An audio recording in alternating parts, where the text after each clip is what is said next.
Some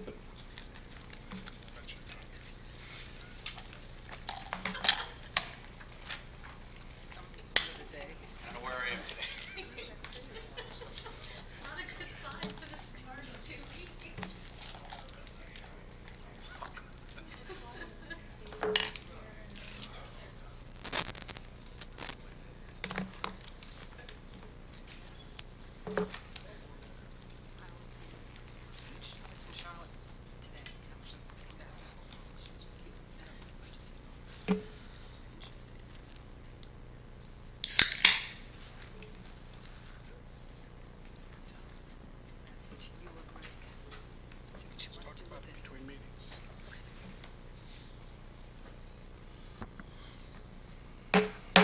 All right, we'll go ahead and call to order our work session for February 26, 2019. We have 2 items to discuss. First item is discussion of the budget process. And I assume that's Greg. Yes, good evening, or afternoon, so still. Nobody knows what's going on. This afternoon, what we want to do is just take a little bit of time. We passed out to you previously proposed budget calendar for FY 19-20. As you know and see, we are well underway in that budget process this year, and it really goes back to end of November, where our department started looking at the capital needs projected for this coming year and for future years. That goes over into the month of January. Currently what we're looking at is requests that are flowing through the normal budgetary process for both the operational and capital for next year. What we wanted to ask you today is to give us some feedback on a couple things that we think are worthy topics to include during the budget process this year for discussion, and then hear anything else that you might have that you want to identify that would want to highlight this year during the process. Last meeting, I kind of went through some of the statutory required deadlines, and I think we've got those required. We've got them listed as called legally required dates. So if you look at that center column, those are things that come out of the general statutes. So if you go down to the bottom of the page, I kind of work backward because the ultimate goal is to adopt a budget, so there are dates associated with that. A budget has to be adopted in the month of June. There has to be a public hearing by 6:30, so there's some time frame in there. Public notice has got a date there associated with it, and so all those things kind of work backwards to how long it takes to get prepared for those specific dates. What we've laid out for you is an opportunity for several work sessions, and that's going to depend on how many you want to calendar and have, to discuss different parts of the budget and the budget process. Typically, one of the major areas that the board has focused on in the past, and we would suggest you should again this year, is the capital section. Our CIP is a fairly new tool. However, the board for the last couple of years has looked at the CIP, Capital Improvement Plan or Program, as a way to project not only the coming year capital needs and what pay-as-you-go or debt service might be required, but then to look at least a 5-year window out and project what might be coming down the road. The reason that's valuable is to forecast future debt, to forecast future pay-as-you-go, and as you recall, our CIP includes the part that some places leave out, which is the operational cost. So if we construct a new facility, if we have a new park, if we have a new road, if we have a new intersection, what are the operational costs to keep those things functioning once the initial capital cost is paid for? That all falls into the budget that you adopt before the end of June, and so the first year CIP projects have to be reflected in the budget that is adopted. The CIP, though, is a tool that is reviewed annually and can be reviewed mid-year, but at least annually there's an opportunity to go back and look at start dates, time of the process, end dates, whether those capital projects are still the capital projects that you want to focus on. Some projects may go away, some projects may be added. So that's just the opportunity for the board to kind of take a real in-depth dive into the capital part. The operational part of our budget really reflects the things that it takes just to keep going every day, but it also includes some things that are one-time in nature. And so an example there might be in a particular department, you might need a car or a truck or several cars or several trucks, and that capital is really operational capital. So from an operational standpoint, how many vehicles do we replace? Is there a piece of software? Is there a server that's needed? What are those things that might be one time but recur in some fashion, whether it's every 1 year, every 3 years, 5 years? And so those are really the main parts of our budget process: the operational capital, and the CIP. And so during the course of the next couple months, we'll have an opportunity to focus on all three of those. So with that, there's a couple items that we just suggest to you that you may want to talk about this year, and we can schedule these at your leisure sometime in the process. One is the facade grant and how that could be reviewed, changed, restructured. And so one thing that we'd like to do is come back to you with really a report out on how the facade grants have been awarded in the past, and then some sort of update as to what's been done with the money. So really kind of an opportunity to say, here's what has been awarded, here is the outcome. We've got a couple that aren't quite finished that we'll give you an interim report on, but that would be an opportunity to then dive into, do you want to change the policy before July 1st or change the rules? The program as it exists right now leads to probably more properties eligible than some folks have said they might be comfortable with. So that's a discussion that we'd like to throw out as one of the items for the board this year. Any comments? Very good. Have that discussion, please. Given the statutory nature of that, we probably need to engage the HPC and get some input from them, but we need to come up with some, at least probably need a discussion of what are the parameters we want to put around it. Do we want to include housing? Do we want it to be economic development? Do we want to consider eliminating? I'm going the extremes, but we also, I think, have a statutory obligation, if you will, to go back to the group that has that built into, and also put some parameters around. And I think they have a meeting in March that perhaps we could put some parameters around and then get some input and then have that come back as well from staff. But absolutely, I've gotten questions, you know, why didn't we recommend it as a, for instance, for Mary O'Neill's? You know, could have been a perfect example of a use to develop the economic side of downtown versus going through the conditional use process, you know, as an example. Fair question. Fair question. Didn't have a good answer. Just, hey, used one process, not the other. But all those things need to get out on the table, I think.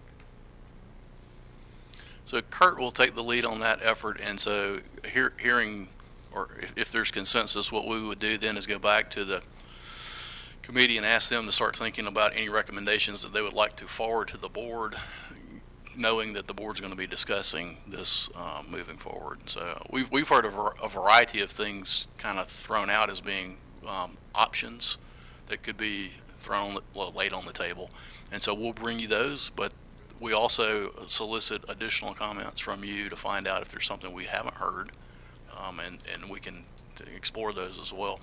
I think time is of the essence because July 1st is usually the start of that program because it's tied to the dollars associated with it, and so we'd want to leave adequate time to make any ordinance changes or policy changes before July 1st.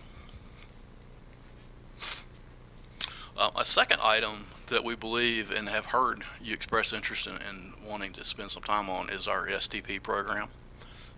We have talked a couple times about projects that we call more ripe than others, meaning that they push toward the top of the list in that the partnerships exist there, or the funding exists there, or there's some other factor that really makes them a little quicker to do, or maybe the partnership makes them a little bit easier to do.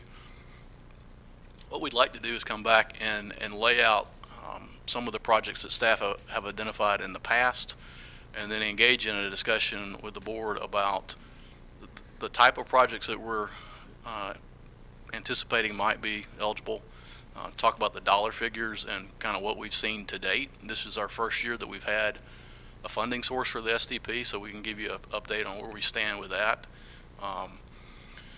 And then talk about going forward, how that might play out as far as the number of projects that we could do each year. But really the end product for staff would be to get feedback and discussion from the board as to the project list. And so that's one that we'd like to propose that also be part of this budget time this year. Is there anything in particular with the SDP no answer is required right now, but just a thought of, if there's particular things that you'd like to know about that process program? It is new to us as a community, so we want to in part educate the public, but have a real vigorous discussion at the board level about what type projects we're going to be able to do with that funding source, and then what we can't do with that funding source, and try to lay out the distinction, because there's a lot of things that are not going to be eligible. CRTPO eligible projects, the dollars are too large, and we're not going to use STP, but we can get into the nuances of that and kind of go through that. Am I correct in remembering here also that we cannot use that on state roads? It's a funding source for town roads. But, and I'll say this, that there is flexibility in how we use Powell bill dollars. And so if the board identifies through the budget process each year what the total capital program looks like, we can determine and figure out if there's a funding source that'll fit it. For example, Powell can build sidewalks. So just one example of some flexibility, we have some dollars that are associated with TIEs that developers have provided. So there's some flexibility there. So once we identify and have a good discussion about the projects, then the back end work that staff can do is identify a funding source that works and matches that priority. For me, it would be helpful if we kept those project lists separated by their funding source, just so that I can keep my head around it. These are things paid for by Powell. These are things that can be paid for by SDP. Sure. Okay. I think what would be helpful is to see the list from a need perspective. We all probably could pick a project, but with 48 miles of roads and I don't know how many miles of sidewalk, I'm not sure the last time we've had a presentation or a discussion about where are we in high priority to low priority as to what needs to happen. I do remember Matt saying at the retreat, saying he has a budget number that he manages to, and I think what we need as a board is to understand what's the real infrastructure need, and do we need to maybe offer up more money or try to figure out where we can get more money to address any of the needs out there. We just haven't had that discussion in a while. So yeah, the good news is that there are tools today that the town has developed over the last few years that help that information all flow into a discussion that's really a combined, complete discussion. We do have a sidewalk scoring policy and plan. We do have a maintenance of roads scoring policy and plan. We got the CRTPO process that leads to outcomes.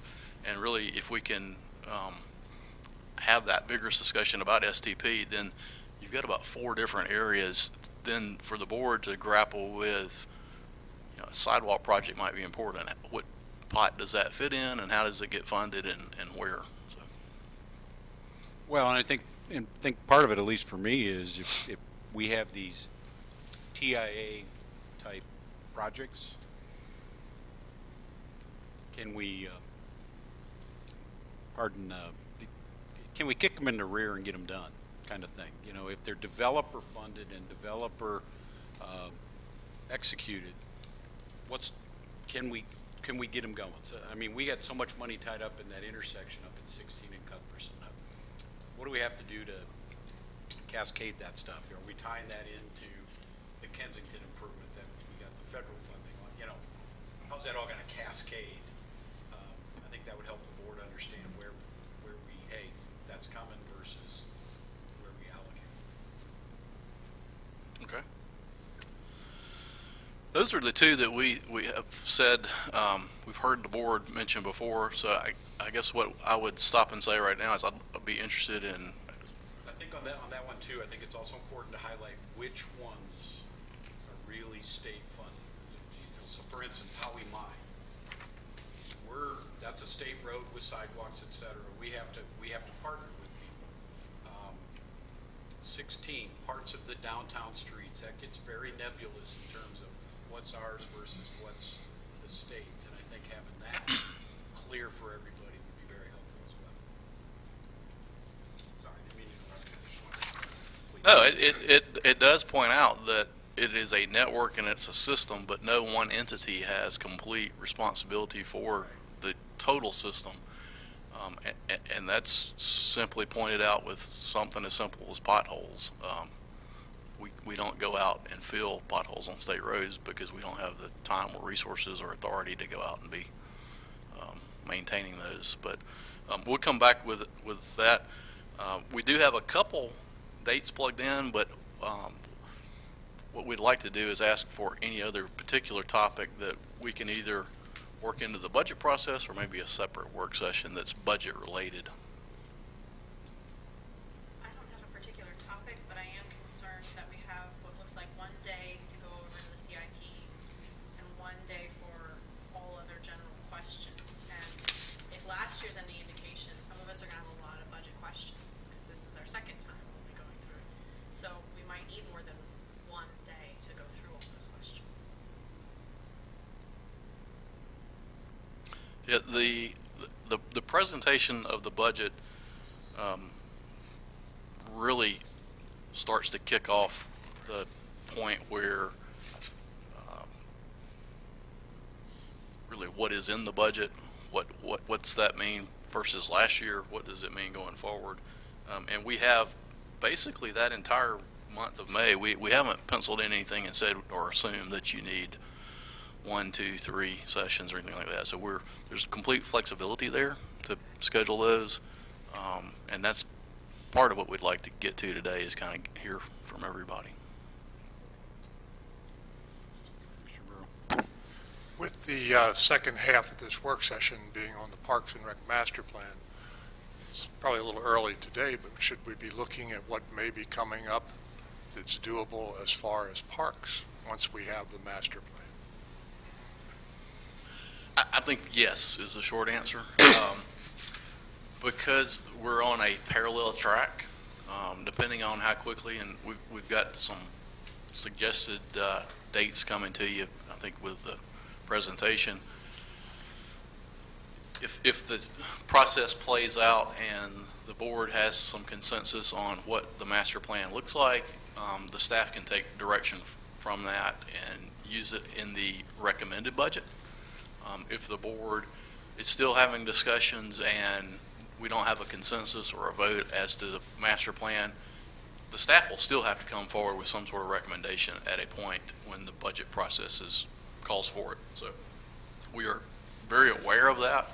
I think that the timeline that we're going to lay out and hear from John today is there's plenty of time for that, but that doesn't preclude vigorous debate, public input, discussion, and getting to a product that the board can feel comfortable with. But there is an adequate amount of time built in there, assuming that everything kind of stays on track.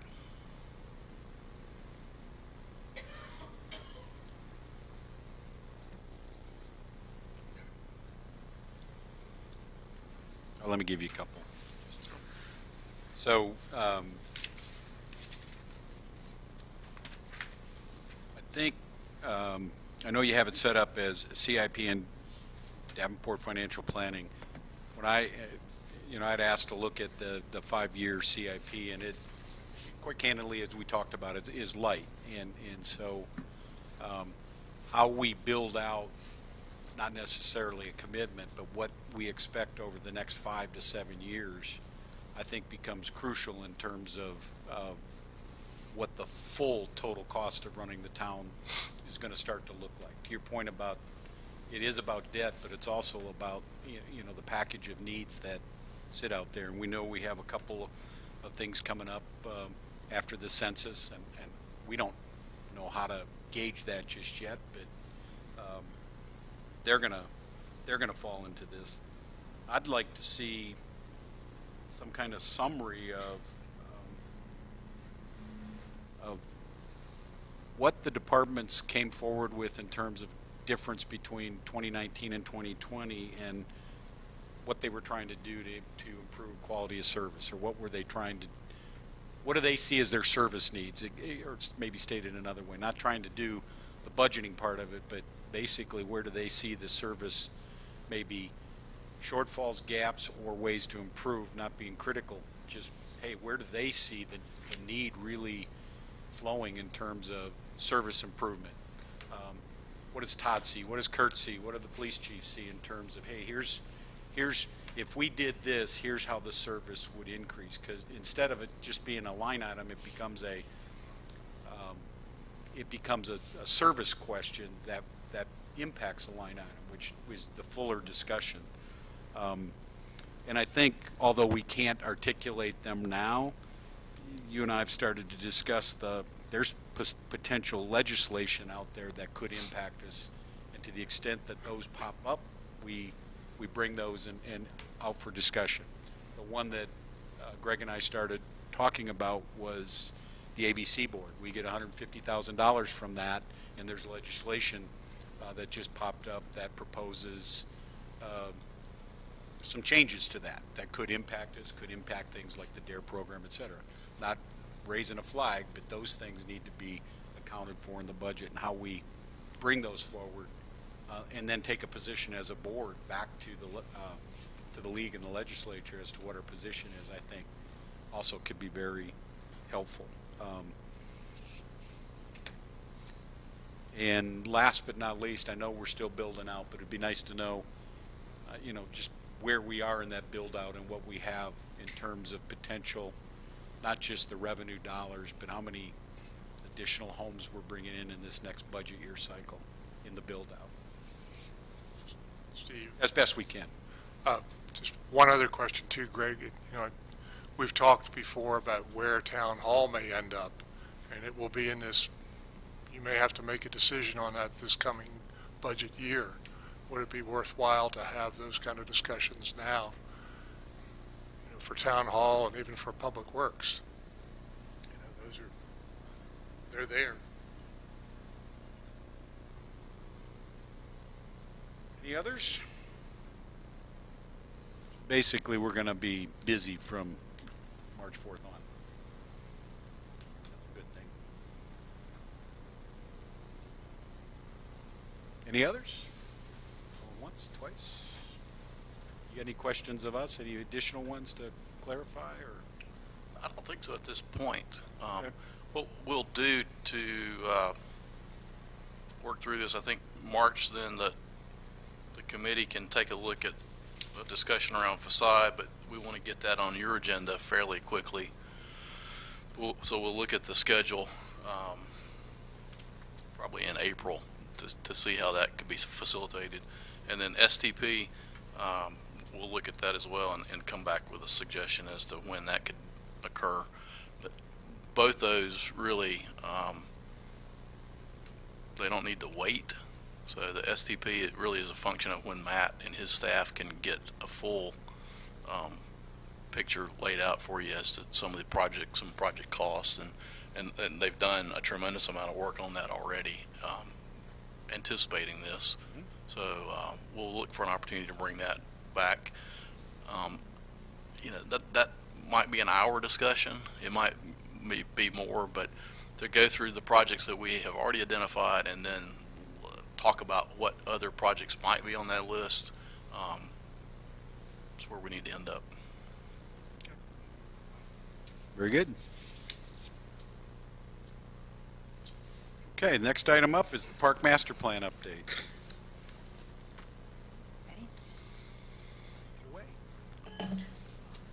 Can I make just a couple comments before we get started? And I just want to thank the Park Department and our public that's been very involved in the process. The board's been very involved in the process. And this, to me, is really the kickoff of the next but last phase of this process. And this is, tonight, you're going to see the word draft a few times. Dina's probably going to say it. John's probably going to say it. I'm going to say it. It is a draft. There's nothing in a presentation tonight or in a document that's final. This is part of the let's listen and make sure things have been incorporated. This will come back to you, and they're going to go through and lay out a proposed time frame for how that could occur. There's some big numbers in here tonight, and I'm going to tell you before you see them, don't be surprised by them, because this is what it costs to have a very well-rounded program from a Parks and Rec perspective for a full-service community that's trying to deal with the needs of a rapidly growing population. Ultimately, though, it is the board's call how much and how and where you want to dedicate resources. The other thing, and I don't mean to steal thunder, but there are other partners out there that can help defray some of the cost involved that we'll talk about today, next week, and in the next couple months. So don't look at it as being this is all our funding problem. Partnerships are something that will be mentioned tonight, and those can range from operating to land to capital to whatever.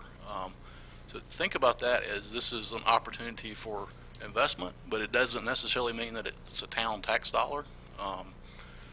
There are fees that can be generated as part of some of the things that will be discussed, and so that really is some of the context that we want to say. It is your plan, though, ultimately, that you would be asked to adopt, and it can look like what you want it to. But this is really part of the process of identifying what it would cost and how it would look to really serve a well-rounded community. So I just want to add that context before we started, and applaud a lot of hard work that's been done. Just a technical question, Matt and or Nick, is there a reason this screen isn't working? So some of us can see a little bit easier.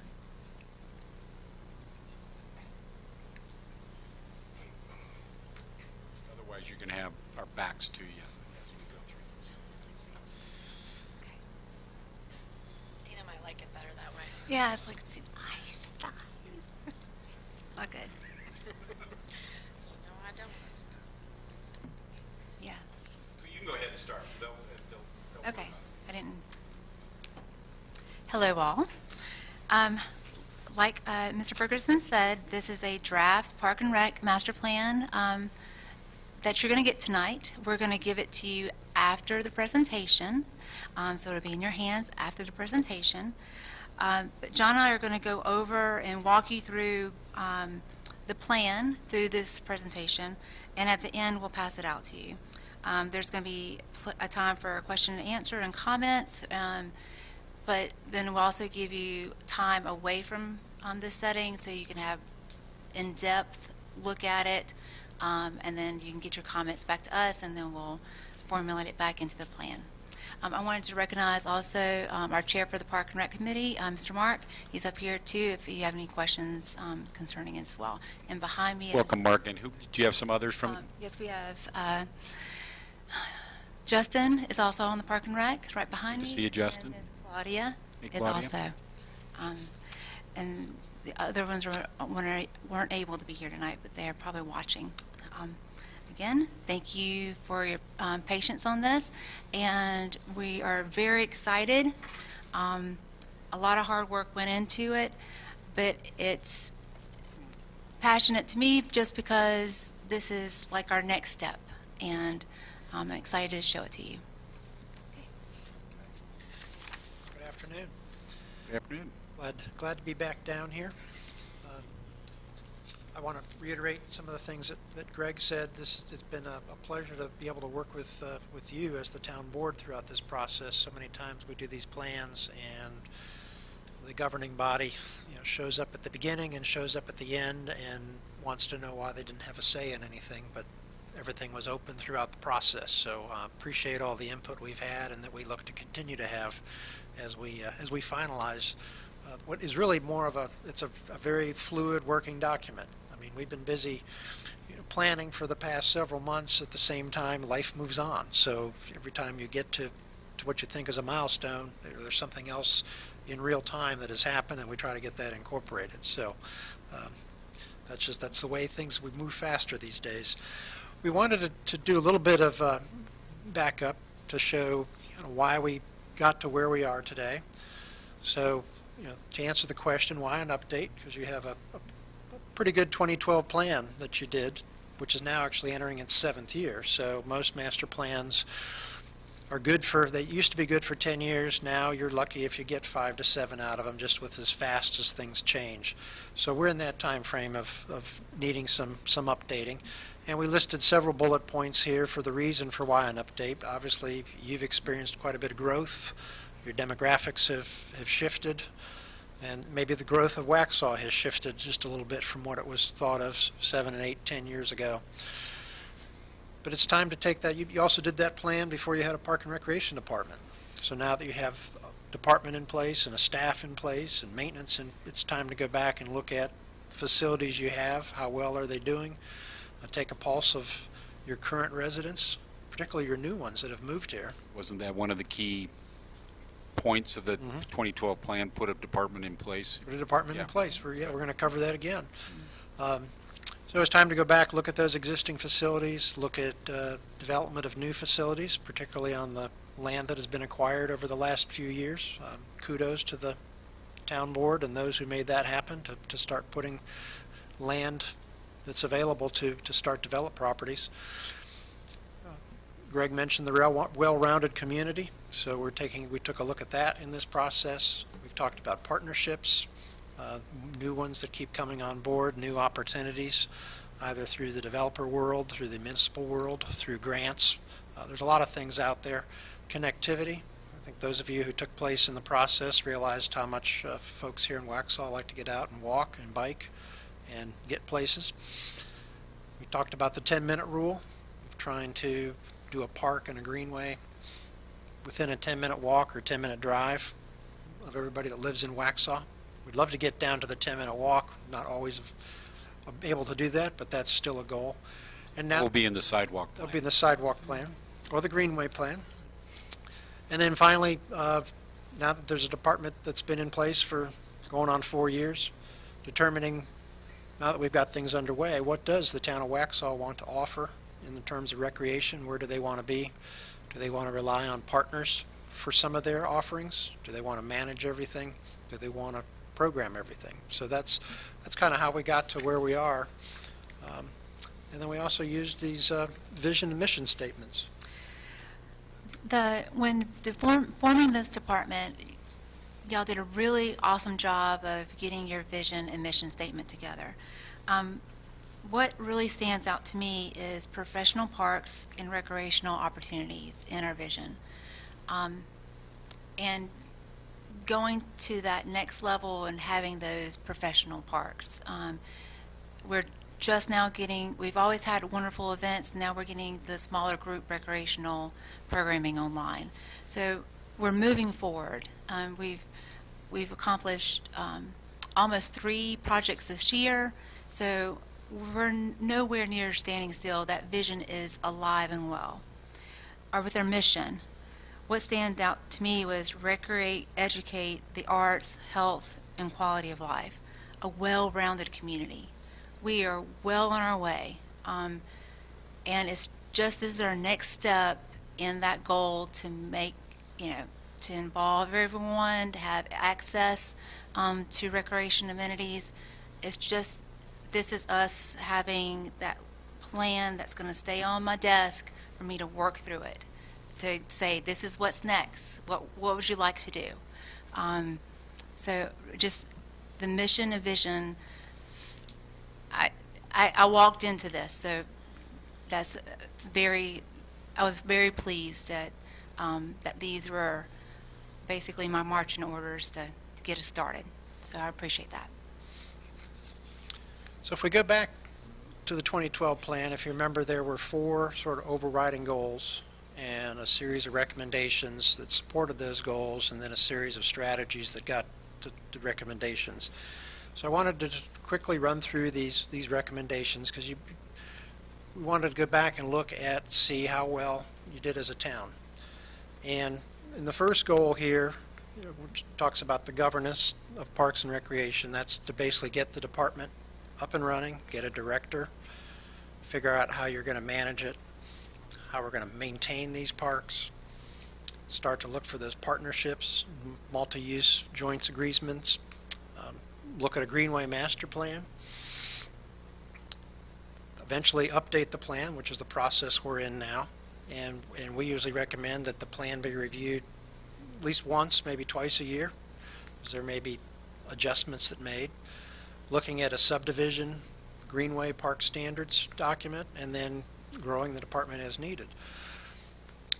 And when we look at what all has happened over the last 7 to 8 years, we can check off just about all but 7 of those items that have been fulfilled or are almost fulfilled.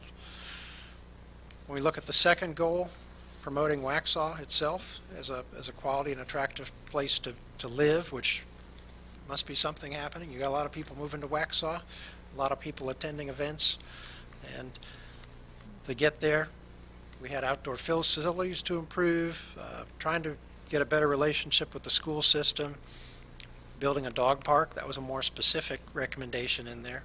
Extending the Greenway system, working with historic properties, and acquiring land to build additional parks and neighborhood parks, which you've started.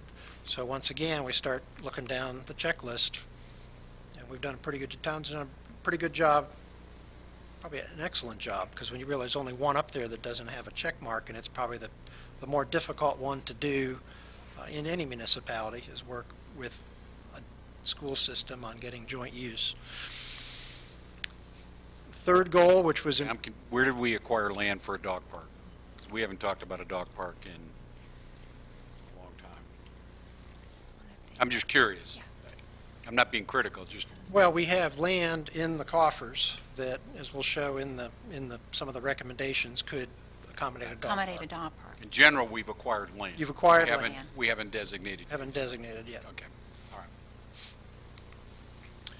So the third goal was to improve the programming and make it a very diverse programming for residents, for everybody, not only through leisure programs, historic cultural programs, athletic programs, and you can check that off. If the programs were very highly thought of in all the community workshops we did and through the survey, and if you've seen the new quarterly piece that Dina has put out, there are even more programs to be offered. So some of that has already come out of the process even before we finish the plan.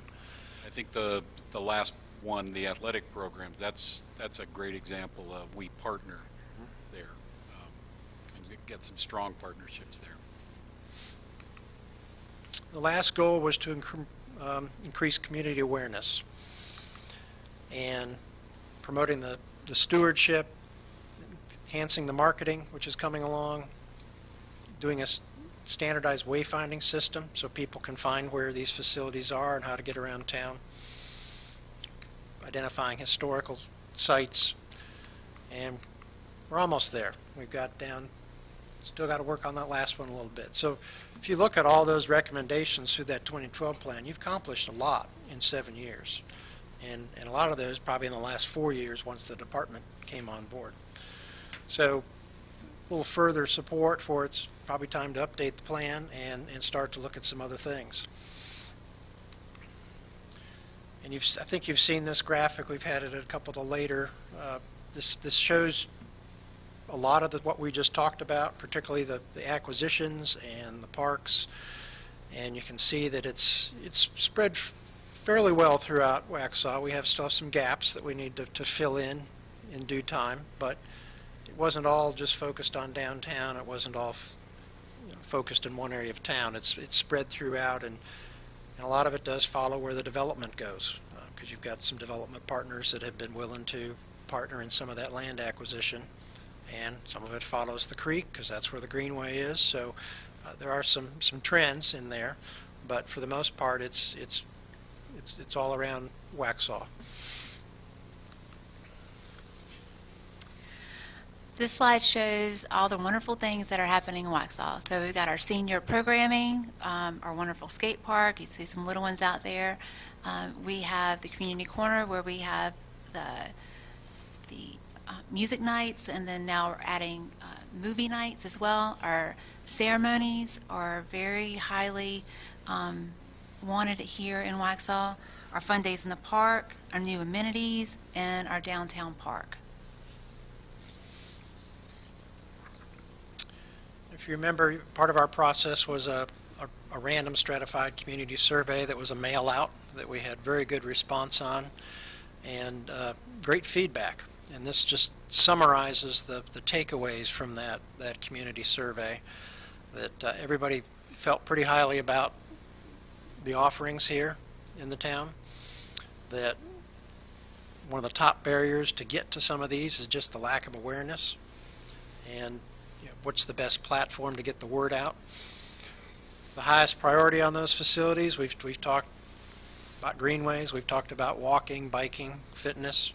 Those still remain high. An indoor aquatic center, which comes in and out, and certainly the YMCA has been in the news, so a lot of folks clamoring to get some type of an aquatic center so they're not having to drive to Charlotte and Monroe and other places. Splash pad. And then the dog park came back up again. Programming, a big outpouring for more fitness and wellness, more types of workshops and senior adult programs, outdoor challenge and adventure. A lot of that is in this new programming that has come out. And certainly a strong support for making additional improvements and expanding the system. So we take all that information, we look at other communities and what they're doing, and we start to set some standards for what should be the standard here in Waxhaw. And in this chart here is the first of 4 charts. This one starts to look at number of facilities based on population. We've set and I know we'll get into this, we've set our population over on the right for Waxhaw based on the U.S. Census, which is a 2017-2018 number of about 15,200. I know there's another number probably closer in the 18.5 range. We just need to quantify it. We can adjust these numbers based on that, but just for starters, we started at the 15.2 for a current population.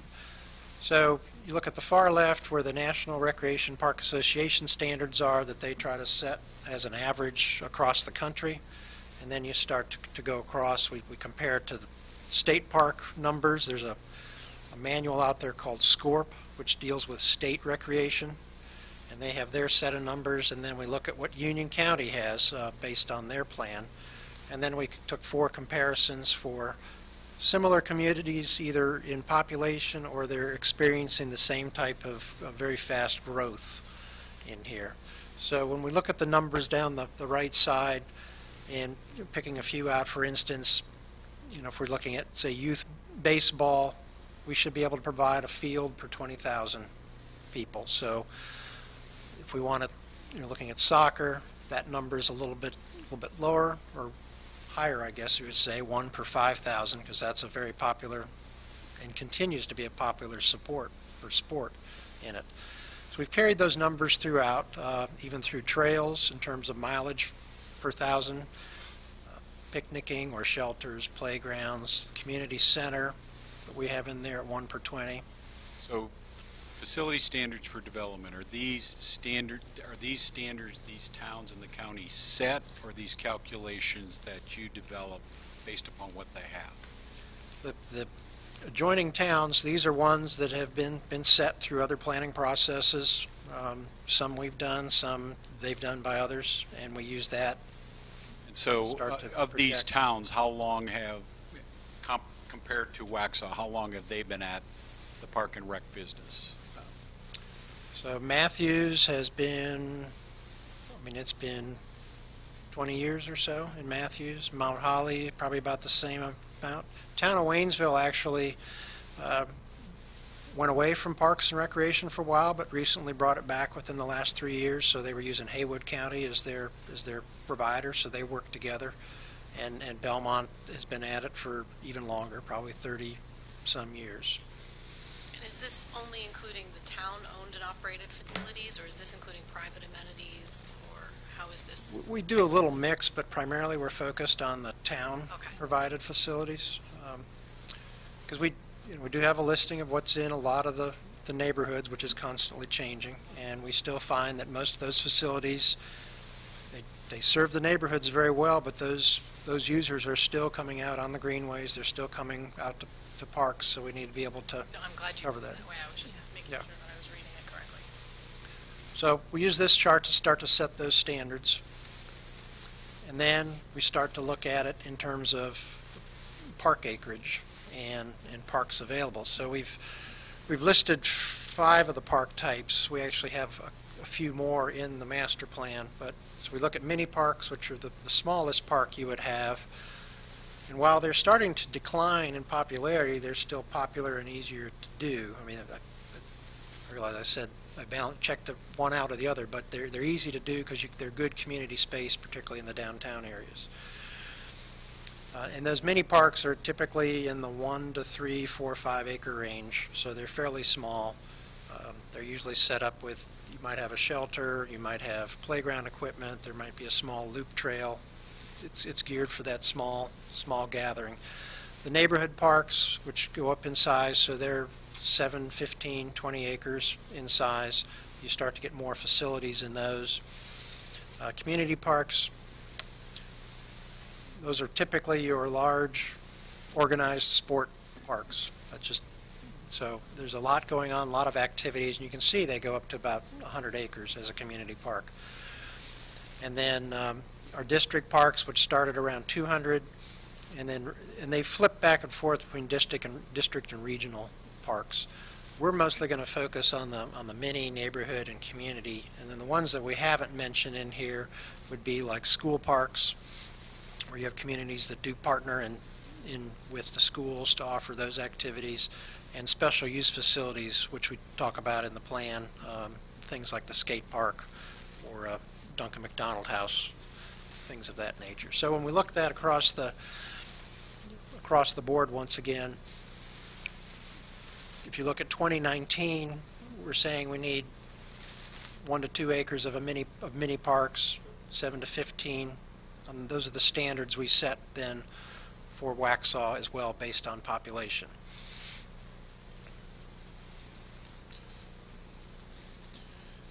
Now we start to get into Waxhaw itself. So we've identified that we have 2 mini parks, those being right now David Barnes, and Dare Steel falls into that category.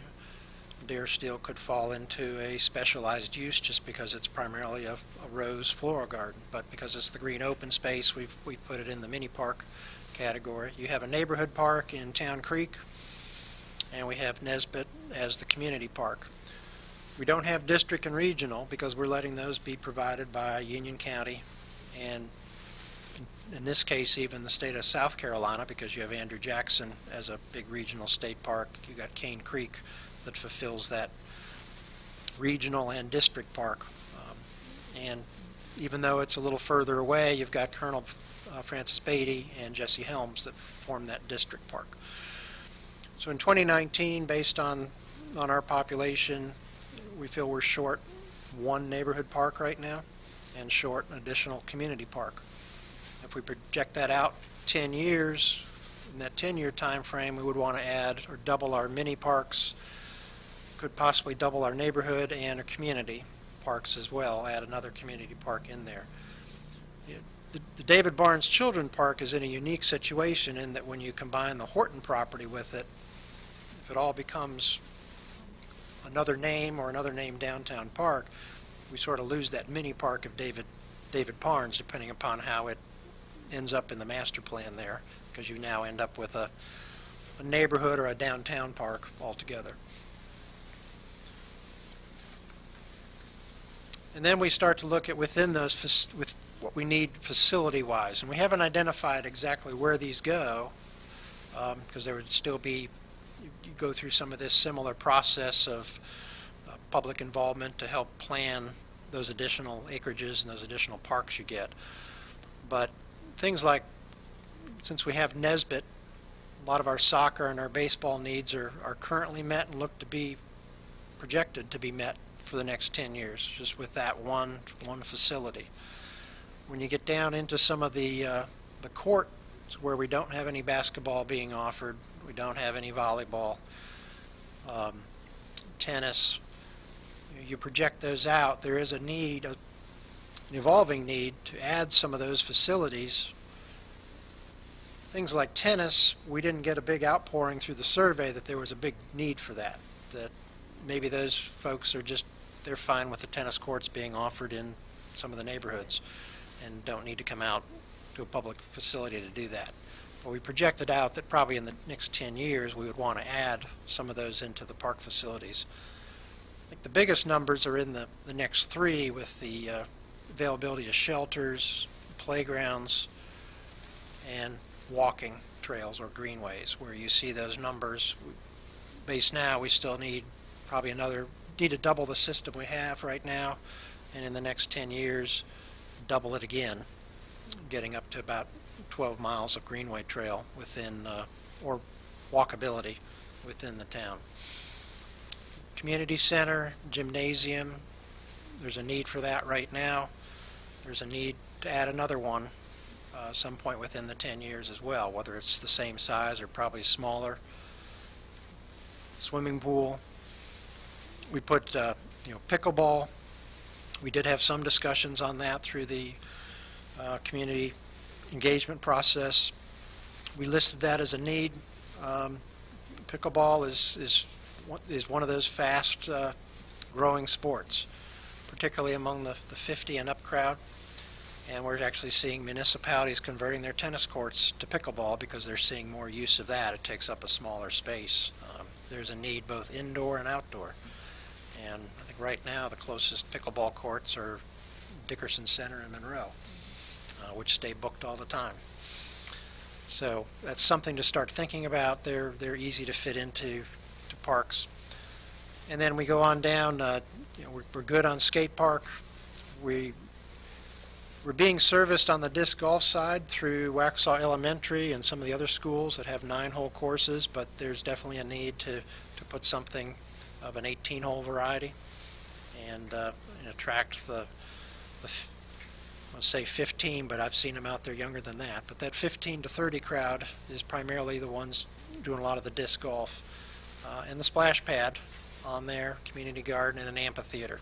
So all these are the main items that we picked out of the survey and where we stand right now to try to address that need and what we need to look at 10 years down the road.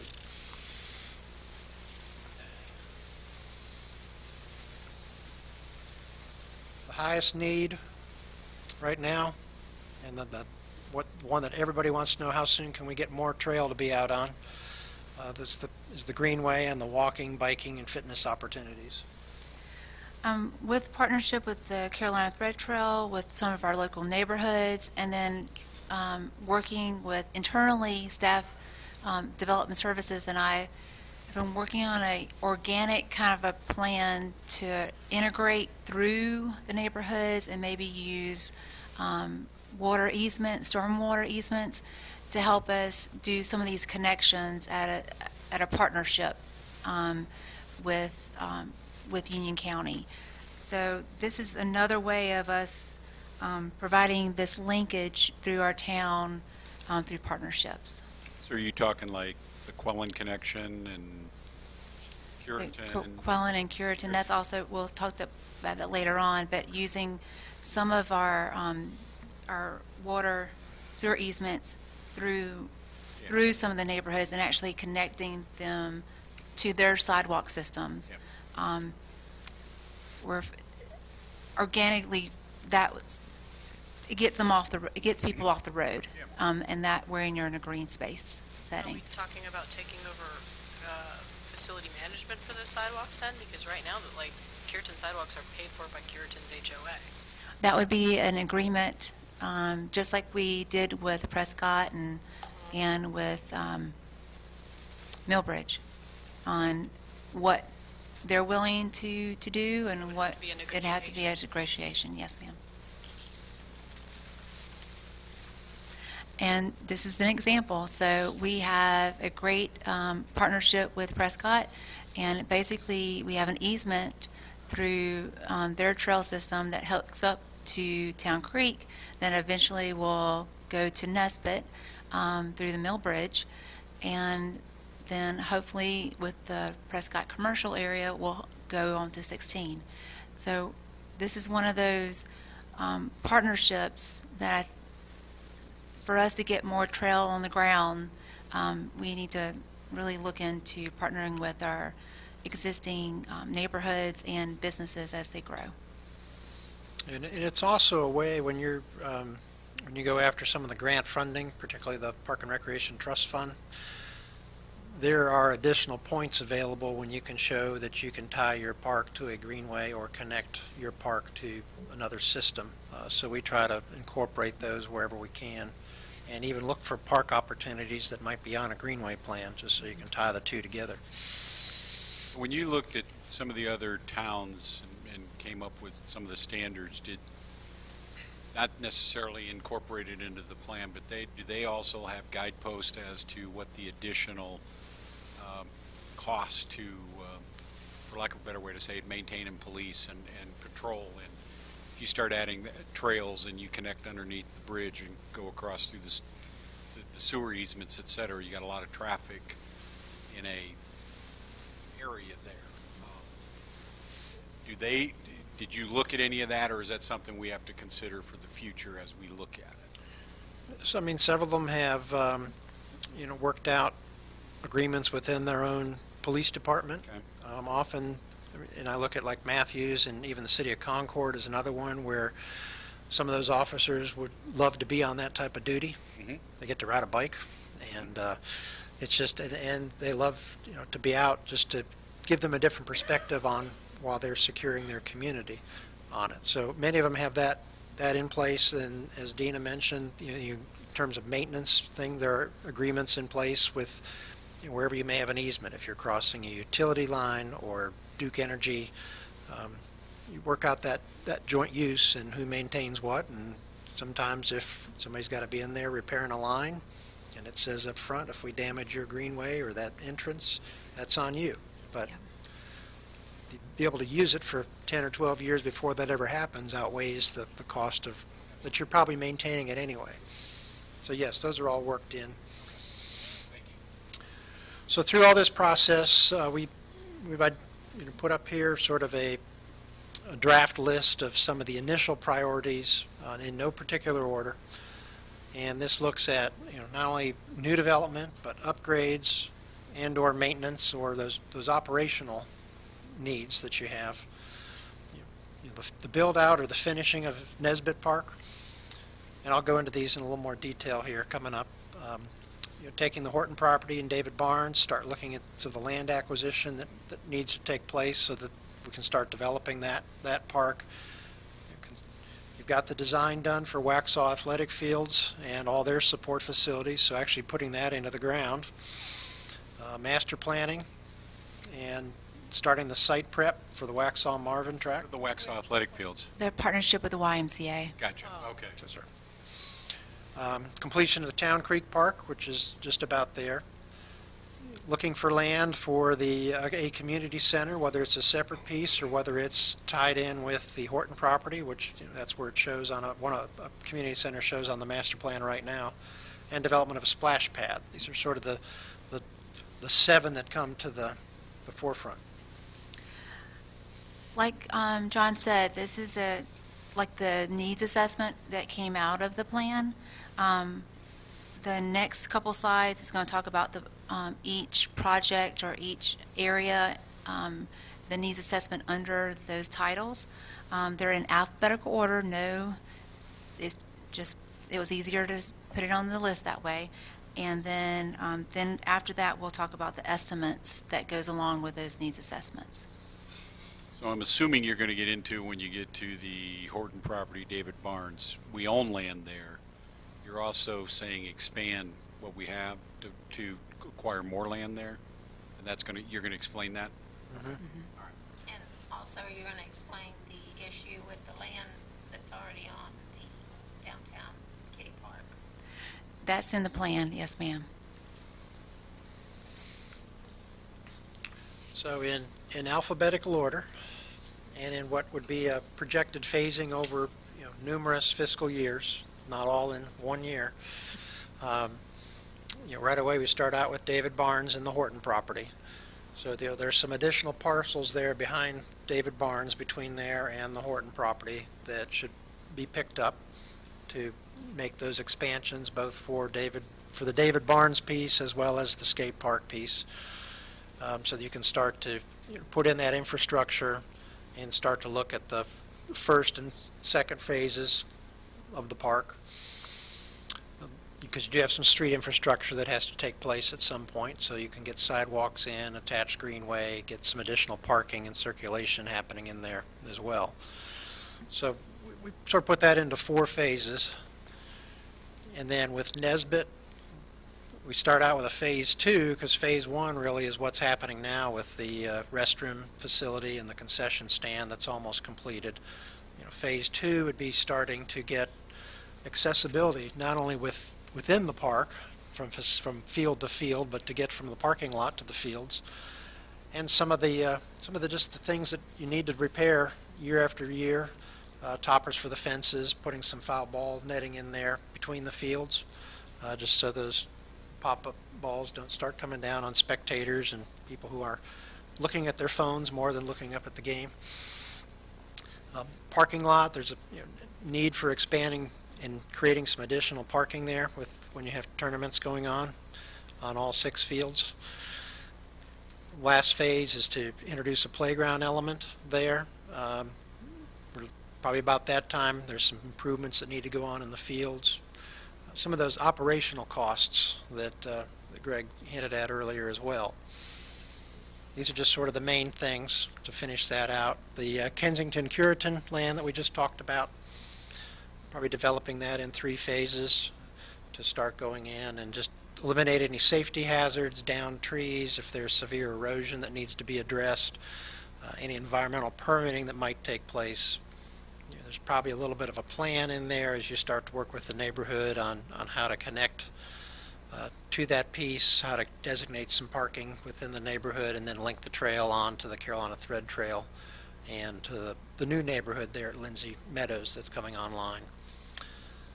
With the skate park, the bleacher seats, erosion, addressing the erosion in the shade structure, that just recently was completed, but there are still some repairs to some of the skateboard elements in there that need to be undertaken, as well as some stream-like elements that have in the plan to put in. And then we mentioned the purchasing the adjoining property there with the skate park to not only expand the facility at the skate park, but to provide some additional parking for it as well.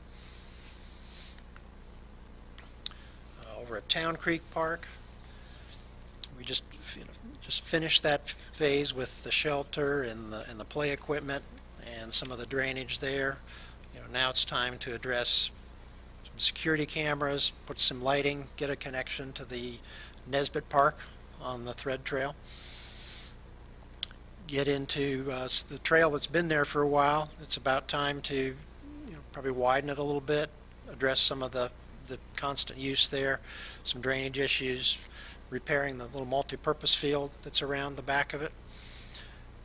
And then that facility, as it comes up, it too is going to need a restroom facility out there. Something a little more exciting than a portable toilet. So looking in the infrastructure of adding the water, sewer to that so that you can put a restroom in.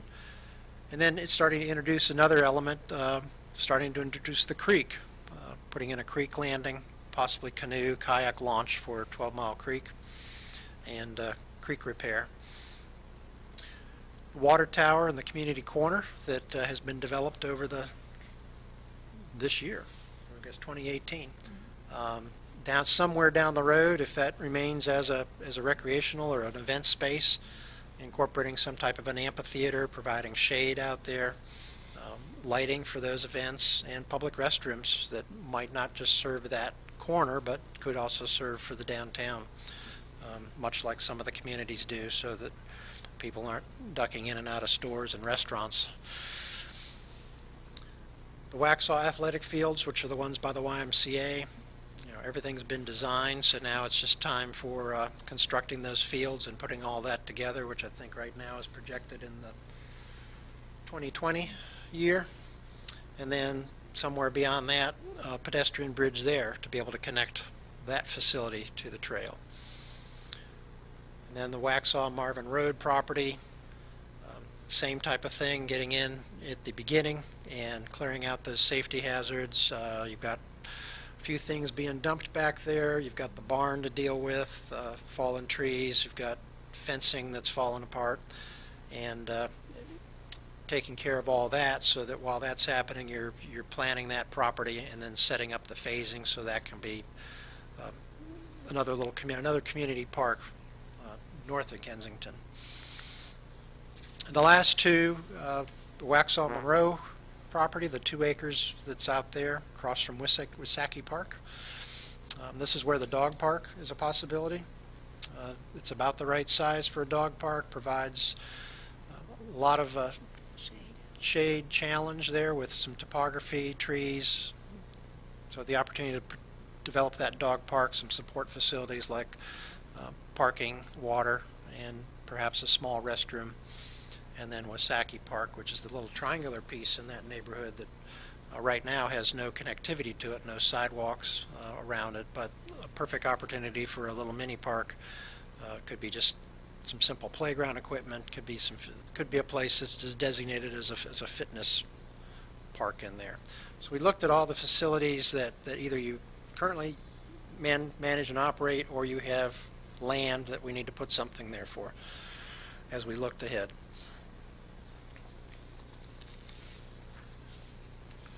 So this next slide is going to be hard to read, unfortunately. I'm sorry, but it will be in it'll be in your draft. It'll be in your draft plan. Yes. Much larger. Yes, ma'am. It's much larger. It's much larger and in the easier book. to read. Oh, good. Let the mayor get his magnifying glass. So basically, what I'll do is I'll go through this and sort of summarize it, and then I'll let you dig into the various numbers. So, because this is probably the one you're all interested in. So I didn't do this on purpose, I promise. But even if I put one on a slide, it just wasn't, I might as well put 2.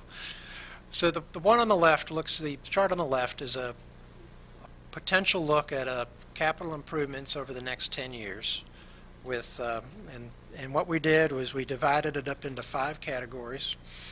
So we have an existing park renovation improvement. So that's your Nesbitt, your Town Creek, some things at David Barnes Park, incorporated like a 10% for design in there. We have a land acquisition section there where we look at acquiring the land we talked about for mini parks, neighborhood community, the skate park, and David Barnes. There's a park and facility development, and this would be all new development. So an additional mini park, the Horton property, the Waxhaw Fields, and the Waxhaw Marvin Road track, as well as a new community center. There's a greenway segment, so we talk about 12 Mile Creek Greenway as well as the green here in downtown, and making that more of a green space or green park. And the Kensington Curitan piece is all in that greenway development right now. And then we have the special use facilities, so that would be the dog park, a splash pad, the community corner, water tower, and the skate park in there. So, do you want me to go through the projections, or you want me to scare them?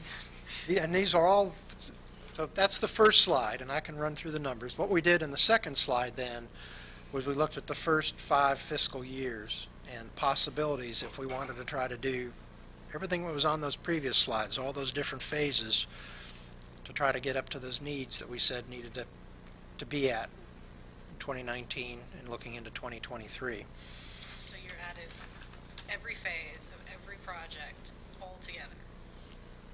We show it all together at a bottom line, Okay. and they can be moved around because we haven't we just put one scenario in here. We meant to work with you to figure out what's going to happen. It's a combination of development cost, operational cost that you put in at the same time, and how it gets phased in. It's going to be as you look at all the other expenditures you have. Could bring in some of those ripe projects that you mentioned, Greg, in terms of everything just adds up and it makes sense to do it now. So just a point of clarity, so you took existing property and then acquisition around it to expand it. You didn't address the 10-minute, park within 10 minutes of walking distance from an acquisition standpoint yet, correct? Or not? So do we have an equal balance around the entire community? we've focused quite a bit on what you have in stock now. Right. And we've made some general recommendations right now in the draft in terms of that we need to, develop some of our parks due north of downtown, due south of downtown, as you head out towards Mill Ridge, kind of to fill in that gap.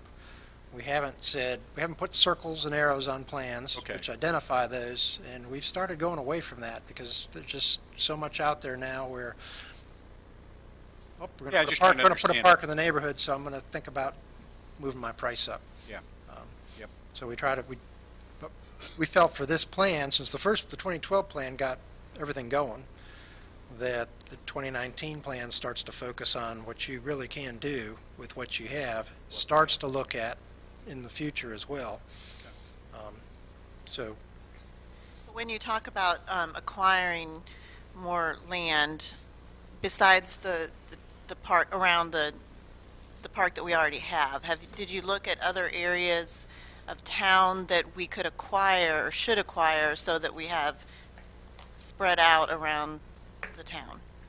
not specific parcels or tracts. I know not specific, areas. but I mean areas so that each area of town has a park within the 10-minute walk, drive. And I think some of those areas in the 2012 plan are still valid, Okay. that still need it.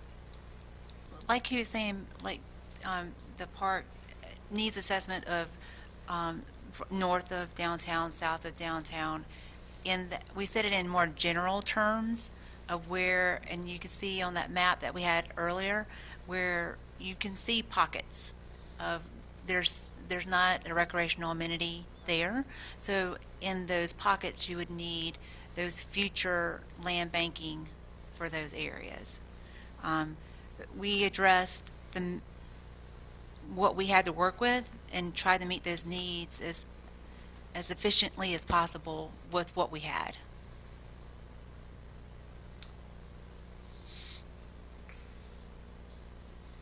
All right, hit us with the number. Hit you with the numbers. Start with the big number at the end. So Start with the big one. Just go. Start with the big go one. Tell on. us how you're going to cut it. Okay. No. I'm just kidding. So if we start right at the bottom and we say here's your current dollars, current 2019 dollars with some inflation factors thrown in, particularly on the projects that we have bona fide estimates for, and we project out to 2028, 2029, about 26 million. So that breaks down into about 1.2 in terms of finishing up the existing parks, the Nesbitt, the Town Creek, and David Barnes. Just under 3 for land acquisition for future. So when you say finishing up Nesbitt, that's through all the phases that That's you through all the highlighted? phases. Okay. Plus a little bit of the operational cost of while you're there, you're repairing some things. Same thing with Town Creek, and then David Barnes, just some of the Okay. continuing that as a park until Horton property gets incorporated in it. Under land acquisition, like I said, we're just under 3 million there for acquiring some additional land for a couple of mini parks. Most of that's chunked up in getting additional neighborhood and community park land. and then expansion at the skate park, and some of the land around David Barnes, both to the south and even if you go back up towards Main Street there, just to fill in some of those blanks. On the park facility and development side, about 17.7 million is what we have, and that was to develop Wissahickee Park, the Horton property, and throughout all its phases, the athletic fields there at the Y, the Waxhaw Marvin property, and a new community center, whether it's a separate piece or part of Horton. Another just under 2.5 million for the Greenway development, and that's something you put in, some in each year, try to make it a standing line item, but that's looking at 12 Mile, the Green, and Kensington Curitan. As depending upon what those greenways ultimately be, that's based if you were to pave a lot of that. Obviously, right now, 12 Mile Creek, a lot of that is unpaved and dirt, but you're spending a lot of time repairing it. And then 2.3 million for special use facilities. That Greenway is really completing existing plan. A lot of it is completing existing plans, right? Right. Just it continues Fulfilling on. it. It's an ongoing, as you continue. And that's where you get a lot of the partner help too, between adjoining counties and Carolina Thread Trail and some of the utility companies. The special use facilities, what I say, 2.3. So that was the new dog park, a splash pad, fixing up the community corner, and the skate park improvements. And we just, for the splash pad, we just picked a number for a couple of splash pads in there, and those are things you can build to an allowance, like playground equipment. It depends if you want a nice destination playground or a destination type splash pad, or just something that serves a small group of the population. So that's pretty much what's in the chart on the left. The difference on the chart on the right, we took it and split it out into the fiscal years for the next 5 years, just to spread out those dollars. We still come up with the amount didn't change, it just gets spread. Well, the total amount, for 5 years, if we did everything in 5 years, we were at 21.5, and then that left another 6 roughly million for the 5 to 10.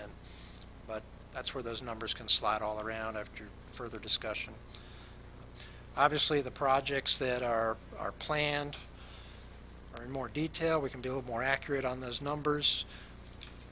We look at comparing them to other park projects we have going on to know what that environment's like. The further out we get, it gets a little fuzzier because each recession, each rebirth, the numbers just change. And we discovered in 2018 how much construction just shot out through the roof, not only from material costs, but finding quality labor kind of contributed to that. And then you see what the real estate does in terms of land acquisition. A good example of the recession impact is Town Creek Park. That was to be the Frisbee golf course as part of the conditional use permit, and the recession set that back, and the town didn't have the funds at that point to take care of it. And that's okay. It's just you have to adapt to those things. Most departments were hit hard in 2008, 2009, and a lot of their plans are still the same because they haven't been able to do anything.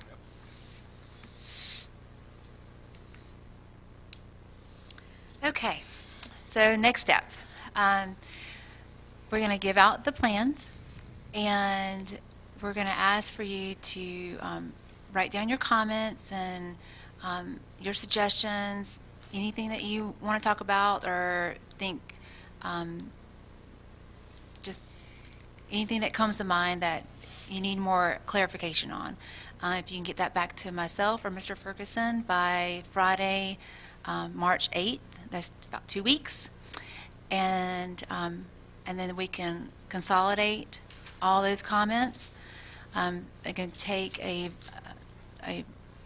version to the PCR board on their meeting on the 20th and get their acceptance and vetted through them, and then bring back to y'all sometime in April.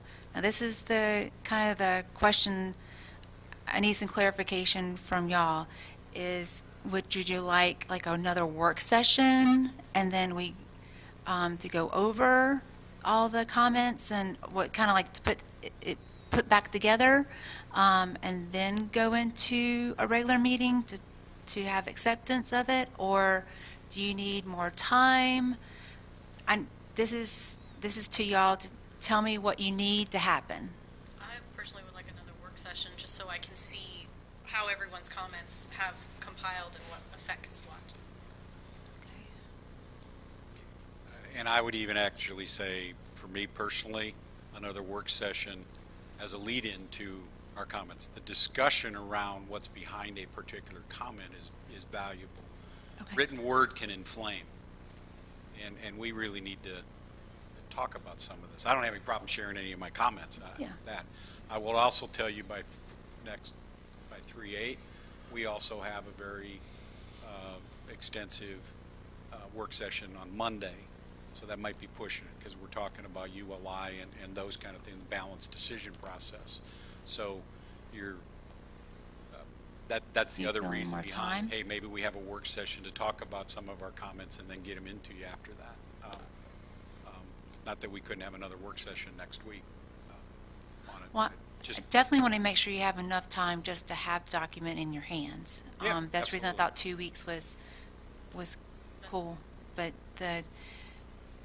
you tell me what y'all need to happen. I also think the PCR advisory board is kind of in the same boat too.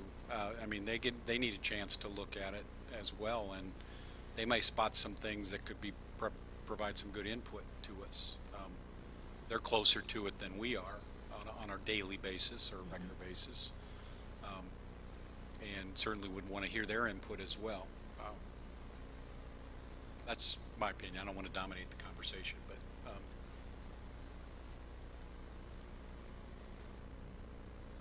Anybody else? I agree. Okay. So would you like a separate work session other than the end of the month? Or would you, like the next meeting, have a work session and then at the end of the month bring it back to be voted on? I think a work session within the next week or so, or by 3/8, would be good, to where we can talk about it, and then we can digest that and submit comments. April might be a little tough. I also respect the fact that the advisory board needs a little bit of time. Trying to turn it around and give them a final plan says we're not giving them any chance to look at and have input either. I just want to be respectful to that board as well. Yeah, at the end of the day, we know it's the board's decision, but their input is valuable as well. So I'm hearing it's okay to bring it to PCR on the 20th, that's our next meeting, and to get their okay and their whatever, because they're going to get a copy too to do the same thing that y'all are going to do, and then See if you can get us scheduled next week. Hey, let's celebrate the birthday, 130th. We'll celebrate the birthday and have a cake and read the book. I thought you were out of town. Party animals. I thought you were out of town. Okay, alrighty. So just some clarity on that. Are we still okay with providing email comments by 3/8? I'm uncomfortable just sending comments in. I think we need a discussion as a board. That's my personal opinion, because comments just have a way. If we start sending around comments and we start interpreting words, I write differently than Fred, than Brenda Burns, than Kat. That's what I'm worried. I don't want people reading into it. This is a good discussion opportunity for this board to really focus in, I think, on the future. Okay. We're willing to do the work and meet, right? Okay. I'd rather do it in a work session than sending an email with comments on it Okay. that sometimes are taken out of context by. And then at the end of the work session, if you say, hey, if you have any additional or provide more clarity, that's fine at that point. But Okay, so just so it helps me, if there's something that you think is missing, so I can go ahead and have it for you at the work session, Sure. is that okay? That way Dina, just I don't have- understand page 17. Be prepared to explain Explain that, Absolutely. yeah. Absolutely. So is this something we, Yeah, so we'll have to look at the calendar and see what works in that time frame, and we will. So, thank you. That's good. What about that different funding sources you mentioned at the very beginning? Is that anywhere in this? there's a couple pages of it. Okay. In your plan that I'll give to you in just a few minutes. Basically explains each type of funding sources and what you can and or try to get like in agreements into. Then talks about partnerships as well. We're already experiencing that. The town's actually really good at doing good partnerships, so I'm going to keep encouraging that with our businesses and neighborhoods. But yes, it's all explained in there. The section about grants and partnership opportunities is really good and lays out a lot of those things to consider. One thing I would remind everybody looking at it is do not anticipate that we can operate the department with grants. And while those opportunities happen from time to time, you're limited in how you can apply, how many times you can apply, when you can apply, if you even qualify. So they identify some of those great opportunities to look for, but it's not an ongoing operational budget strategy. The other part that Dana highlighted is if you think about where we are right now with the YMCA, the county was a significant partner and continues to be a significant partner in that project because they have provided land, and they did so at no cost. So it was a donation to the town, and so that comprises part of the field space for the soccer complex, and we already have a three-party partnership that will deliver additional facilities to the town. Those are the type opportunities that can be incorporated in the plan as it moves forward to look at ways to reduce those numbers to something that doesn't look quite as scary. But I would encourage us to do what they did in 2012. Focus on the need and really make sure we have that robust discussion, and then not rule things out because of a number that you've created for over a 10-year period at this point in time. Back in 2012, they didn't do that. They laid out a plan. Yes, we stumbled along the way in some instances, but the plan was the plan, and then you set out to go fund it in whatever way you can. Right, and that's our recommendation, is to look at the plan. Yeah. And everything that's in it. You've got this little dollar piece over here. You know, when you say this is the plan we want to adopt. We can make it look just as blurry as you did. That's right, you can do that. You just want to focus on the plan piece. That's just sort of a guide that says here's what could happen. Yep. As we go to a work session, this is work for you, Greg. It's the same question I asked about the budget. Can you have an idea of how these costs can be met over the next 10 years? In other words, do you guys anticipate that it's $2.6 million a year, or do you think it's going to be a lot more the first 5 years? I think you said yes. But how would we go about it? If we were to say we'll take the whole thing, how would we do that? Just, is it possible? Well, the good news is this. The CIP plan that we've looked at several times already has got numbers embedded in it for future capital, and there's sections in there that's included parks and sidewalks and different project types. That's simply a tool, and if you recall, those columns, things can slide around, and there's an impact, good and bad, depends on how it slides, that can increase your total amount that you can fund. It can decrease the total amount you can fund, and there are timing implications. So that tool is in existence. What it does not do and won't do until the board votes is determine what dollars flow to what projects. So when we have a discussion this year about the CIP and financing strategies and all that, what you'll likely see again is some broad category that says park facilities and enhancements. Remember too that really your CIP and anything that you're really contemplating using debt for is going to be different than these operational things that John mentioned, like putting plastic toppers on the top of a fence to protect somebody from hitting their teeth or something.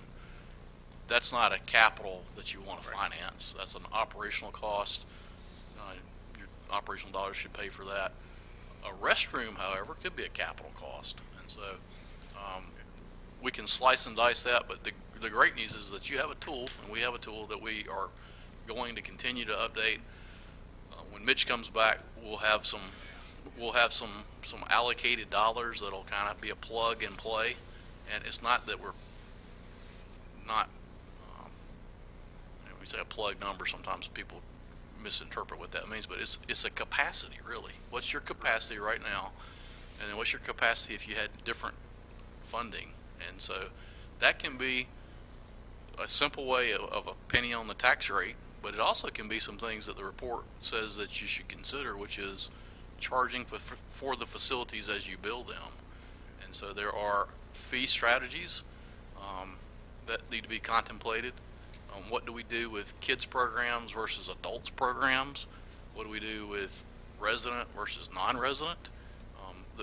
Read sections closely and think through kind of some ongoing philosophy about the pros and the cons of people coming to your community to use your facilities. And sometimes it's easy to get caught up in it cost us money to provide that.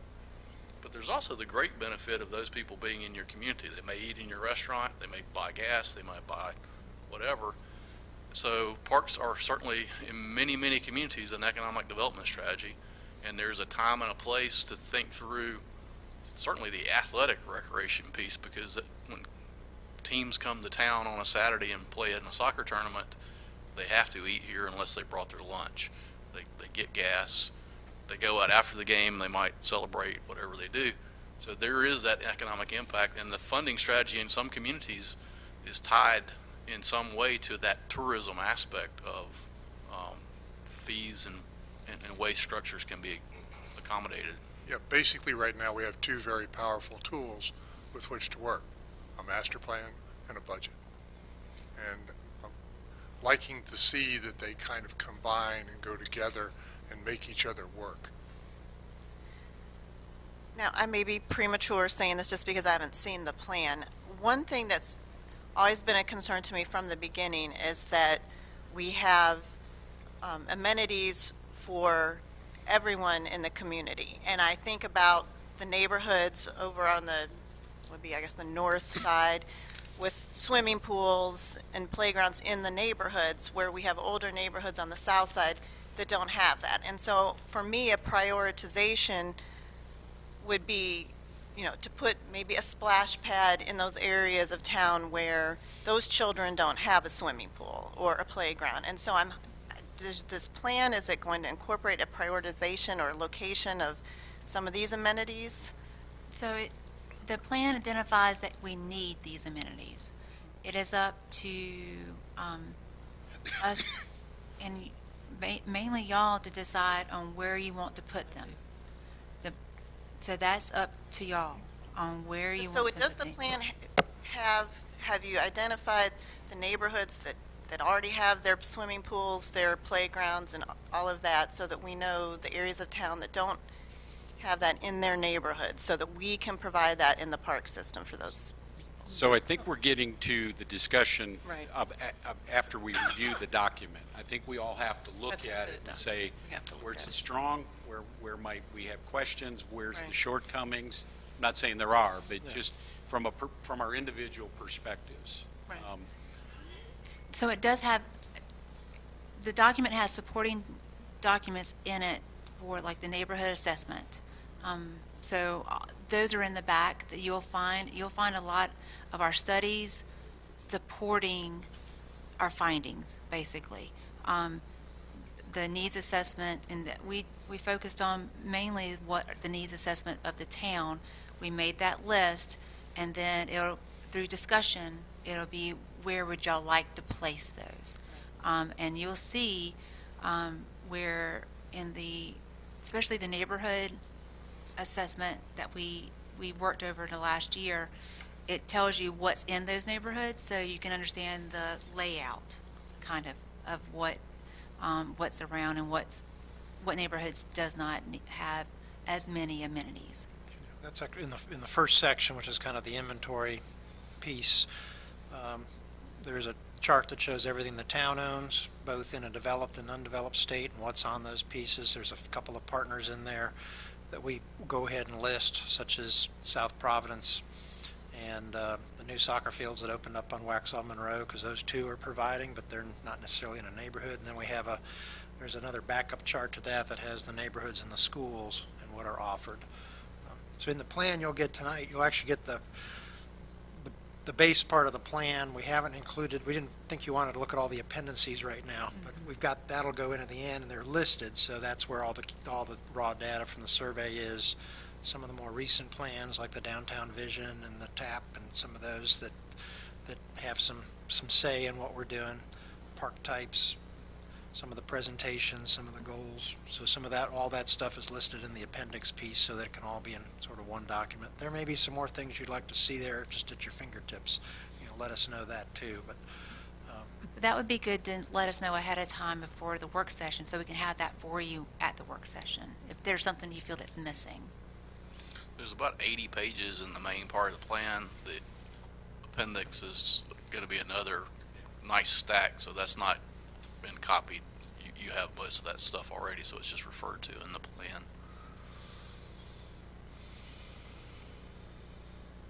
Any other questions? Any questions or Thank comments? you. Thank you very much. We look forward to reading it. Now, are you going to come back for the work session?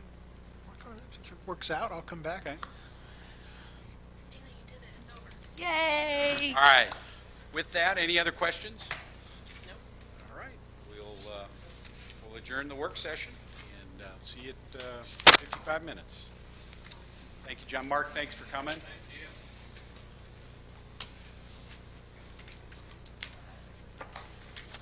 Dina? Sir. Nicely done. Breathe. You should have. I know. Stop. Breathe.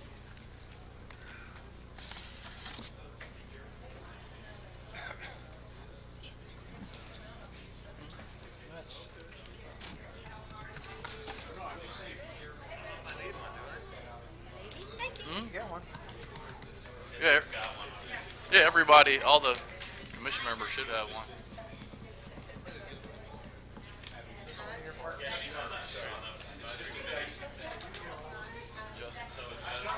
Greg, did this get served? When you're doing the budget, and probably not, as far as the bottom line, did you take into consideration, even though you wouldn't know the amount of money, but there's a possibility of having donations and citizens, So Greg needs like to those, putting money I already gave one to Mel.